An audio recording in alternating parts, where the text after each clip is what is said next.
மங்கையின் சமையல் சேனலுக்கு உங்களை வரவேற்பதில் மிகுந்த மகிழ்ச்சி. இன்றைக்கி பதிவில் என்ன பார்க்க போகிறோன்னா அடை தோசை, மல்டிகிரெயின் தோசை. அதாவது இதில் எண்ணெய் நைட்டே ஊற போட்டுட்டேன், அதனால் உங்கள்கிட்ட காமிக்க முடியல. இதில் என்னென்ன போட்டிருக்கேன்னா இது துவரம்பருப்பு, இது பாசிப்பயிறு, இது உளுந்து, கடலைப்பருப்பு போட்டிருக்கேன். ரெண்டும் ஒரே மாதிரி இருக்கிறதுனால நமக்கு அடையாளம் தெரியல. 4 பருப்பு போட்டிருக்கேன். பாசிப்பயிறு, துவரம்பருப்பு, கடலைப்பருப்பு, உளுந்து, கூடவே இட்லி அரிசி. இது ரேஷியோ எப்படி போடணுன்னா 1 டம்ளர் இட்லி அரிசி, இந்த 4 பருப்பும் சேர்த்து 1 டம்ளர் அந்த அளவுக்கு போடணும். உளுந்து 1/4 டம்ளரு, துவரம்பருப்பு 1/4 டம்ளரு, கடலைப்பருப்பு 1/4 டம்ளரு, பாசிப்பயிறு 1/4 டம்ளர் போட்டு ஊற வச்சு ஒரு 6 மணி நேரம் ஊற வச்சு களைஞ்சி எடுத்து வச்சுருக்கேன். இது கூட போட்டு மசாலா வாசத்துக்கு இது கூட ஃப்ளேவருக்காக ஒரு 5-6 கிராம்பு, ஏன்னா குவான்டிட்டி ரொம்ப கம்மியாக இருக்கு இல்லையா, 2 டம்ளர் தான், கிட்டத்தட்ட 400 கிராம் அளவுக்கு தான் வரும் இது. அதுக்காக ஒரு 6 கிராம்பு, ஒரு துண்டு பட்டை, ஒரு 1/2 ஸ்பூனு சோம்பு, ஒரு 3-4 பல் பூண்டு, 1 இன்ச் அளவுக்கு இஞ்சி, காரத்துக்கு ஒரு 7 வரமிளகா எடுத்திருக்கேன். காரம் இன்னும் கொஞ்சம் வேணும்னா இன்னொரு வரமிளகா கூட சேர்த்துக்கோங்க. அதுக்கு தேவையான அளவு உப்பு. இதையெல்லாம் இப்போ கிரைண்டரில் போட்டு ஆட்டி எடுத்துக்கலாம். இது கூட இன்னும் வெங்காயம், முருங்கைக்கீரை வணக்கி கொட்டி தோசையை ஊற்றினோம்னா ரொம்ப அருமையாக வரும். இப்போ இது முதல்ல ஆட்டிகிட்டு வந்துடலாம். அதை கிரைண்டரில் போட்டுறேன். இதை மிக்சியில் போட்டு ஒரு ஓட்டிட்டு அதுக்கப்புறமா இது கூட போட்டுக்கலாம். அதனால் இது முதல்ல கிரைண்டரில் போட்டுறேன்.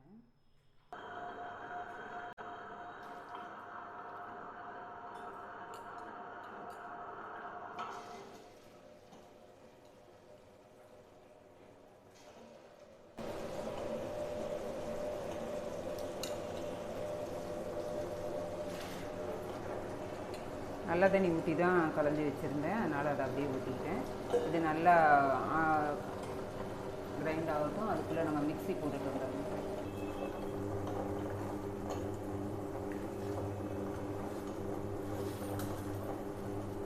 இது சும்மா 1-2 அரைஞ்சால் கூட பரவாயில்ல, ஏன்னா கிரைண்டரில் அவ்வளோ இதாக ஈஸியாக மையாது. அதுக்காக தண்ணி ஊற்றுல சும்மா ராவாக தான் அரைக்கிறேன் அப்படியே.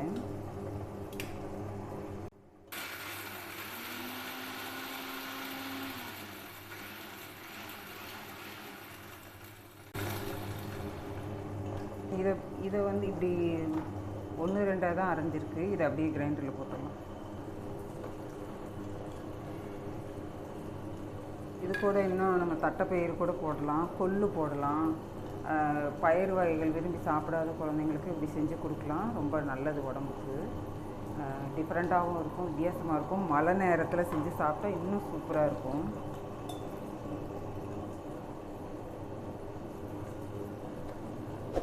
இது நல்லா மையட்டும். நம்ம அதுக்குள்ளேயும் வெங்காயம், மல்லி, கருவேப்பிலை இதெல்லாம் வெட்டிட்டு வந்துடலாம். அதுக்கப்புறம் அதை வணக்கி இது கூட கலந்து தோசை ஊற்ற வேண்டியதுதான். மாவு ஆட்டி எடுத்துட்டு வந்தாச்சு. இதுக்கு தாளிக்கிறதுக்கு 2 இல்லைன்னா 3 பெரிய வெங்காயம். எனக்கு வெங்காயம் அதிகமாக பிடிக்குன்றதுனால நாங்கள் கொஞ்சம் உண்டுனா போட்டிருக்கோம். இல்லை வெங்காயம் கம்மியாக வேணும்னா கம்மியாக போட்டுக்கலாம். அப்புறம் கொஞ்சம் கருவேப்பிலை பொடியாக நறுக்கி வச்சுருக்கேன். கொஞ்சம் கொத்தமல்லி தழை, 1 கை அளவுக்கு முருங்கைக்கீரை எடுத்து வச்சுருக்கேன். இதை அலசி போட்டுக்கலாம். தாளிக்கிறதுக்கு எண்ணெய், கடுகு பற்ற வச்சுக்கலாம்.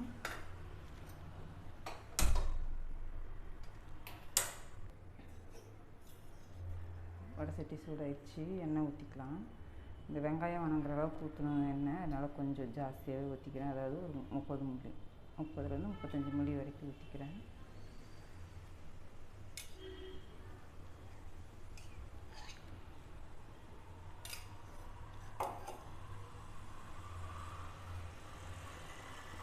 எண்ணெய் காய்ட்டும்.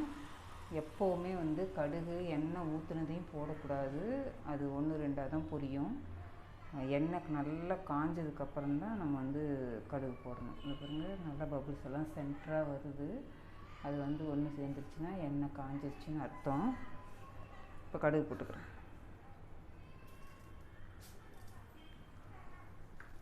போட்ட உடனே பொரிய ஆரம்பிச்சிருக்கணும். பச்சை மிளகா அவங்களுக்கு பிடிக்குன்னா போட்டுக்கலாம், தப்பு இல்லை.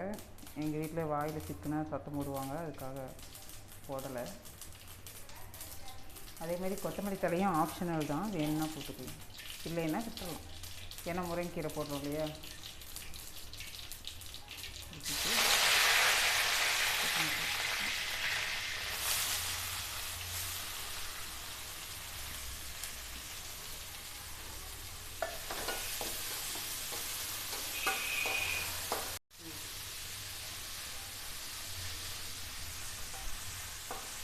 நல்லா வணக்கிக்கலாம். இது வணக்கி தான் போடணும்னு இல்லை, பச்சையாக கூட போடலாம். பச்சையாக போட்டோம்னா தோசை ஊற்றும்போது வேகறதுக்கு ரொம்ப லேட் ஆகும், அதுக்காக லேசாக வணக்கிக்கலாம். முழுசாக வணங்கணும்ல, ஒரு அரைப்பதம் வணங்கினா போதும்.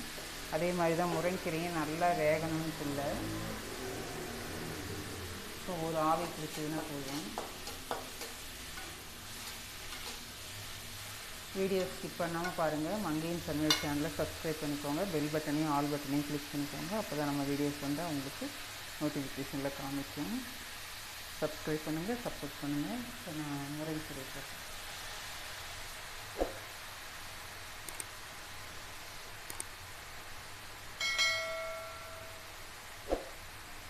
முருங்கைக்கீரை பிடிக்கும் சாப்பிடணும் அப்படின்னா நிறையா கூட போட்டுக்கலாம். சும்மா கொஞ்சமாக தான் போட்டிருக்கேன். இந்த அடை தோசையில் ஸ்பெஷலே முருங்கைக்கீரை தான். மாவு கொஞ்சமாக இருக்கிறதுனால கொஞ்சமாக போட்டிருக்கேன். உங்களுக்கு இன்னும் நிறையா வேணும்னா இன்னொரு கை கூட போட்டுருக்கேன்.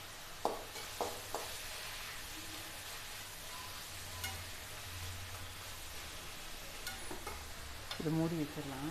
ஒரு நிமிஷம் 2 நிமிஷம் வேகட்டும்.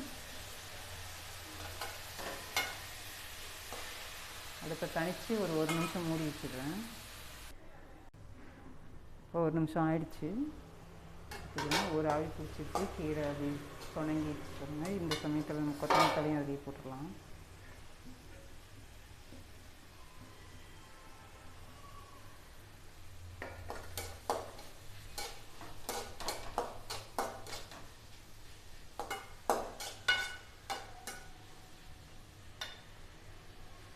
இதுக்கு வந்து இந்த வெங்காயத்துக்கு தேவையான அளவு உப்பு கொஞ்சமாக ஒரு 1/4 ஸ்பூன் அளவுக்கு போட்டுக்கலாம். ஒரு 1/4 ஸ்பூன் அளவுக்கு உப்பு போட்டுக்கிறேன். ஏன்னா அப்போ தான் வெங்காயத்தில் உப்பு டேஸ்ட்டு தெரியும்.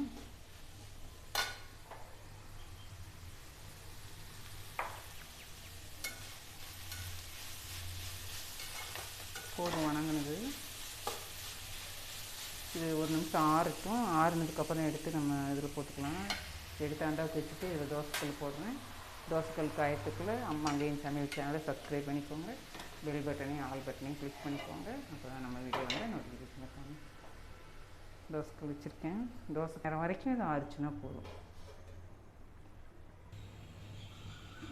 இதில் வந்து உப்பு காரம் போட்டு ஆட்டியிருக்கோம். பட்டை கிராம்பு இஞ்சி பூண்டெல்லாம் போட்டு உப்பு காரம் போட்டு ஆட்டியிருக்கோம். இந்த அளவுக்கு டைல்யூட் பண்ணி வச்சுருக்கேன் மாவை. அதாவது தோசை மாவு பதத்துக்கு இருக்குது. இப்போ நம்ம மாவு வெங்காயம் வணக்கி செஞ்சாலே அது ஆறிடுச்சு. அதை கொட்டிடலாம். அடை தோசையை பொறுத்த வரைக்கும் நம்ம ஆட்டு இதையுமே சுடணும், அப்போ தான் நல்லாயிருக்கும். அந்த பச்சை இதோட பச்சை பருப்புகளோட பச்சை ஸ்மெல்லோடவே இது வச்சுருந்தால் சீக்கிரம் புளிச்சு போயிடும். புளிச்சுட்டா அவ்வளோ நல்லா இருக்காது. அதுக்காக நம்ம வந்து ஆட்டுனதையும் சொல்கிறோம், அப்போ தான் நல்லாயிருக்கும்.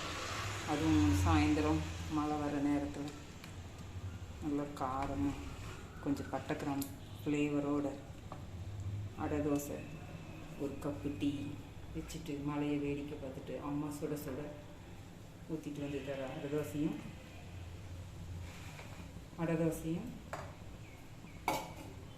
ஒரு டம்ளர் டீயும் தேவாமல் இருக்கும். தண்ணி காஞ்சிச்சு, தண்ணி கொதிச்சு பார்த்துட்டேன். ஊற்றலாம்.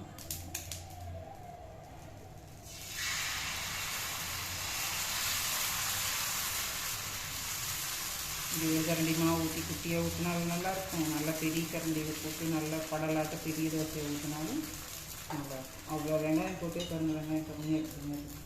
நல்லா புது கடலெண்ணெய், சுட்ட எண்ணெய் இல்லாமல் புது கடலெண்ணெய் இருக்குன்னா அந்த கடலெண்ணெய் ஃப்ளேவரு, பட்டை கிராம்பு வாசம், பருப்பு வாசம், இது மூடி வைக்கணும்னு இல்லை, ஏன்னா வந்து இதை திருப்பி போடும்போது இந்த இடமும் வந்து ரெட் கலரில் ஆச்சுன்னா தான் நல்லாயிருக்கும். அதனால் மூடி வைக்க வேண்டாம். ஒரு ஆவி பிடிச்சதையும் திருப்பி போட்டுக்கலாம்.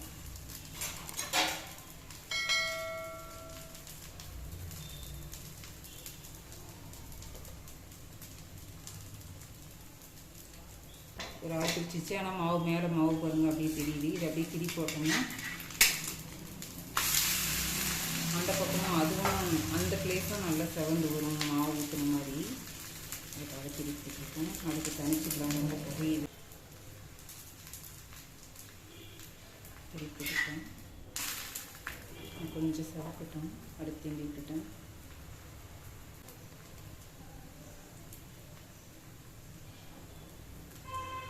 இன்னொரு கத்திரி போடுறோம். நல்லா ரெட் கலரில் வந்துச்சு பாருங்கள். இன்னும் கொஞ்சம் கலர் வரணும்னா கூட இன்னொரு கத்திரி போட்டுக்கலாம்.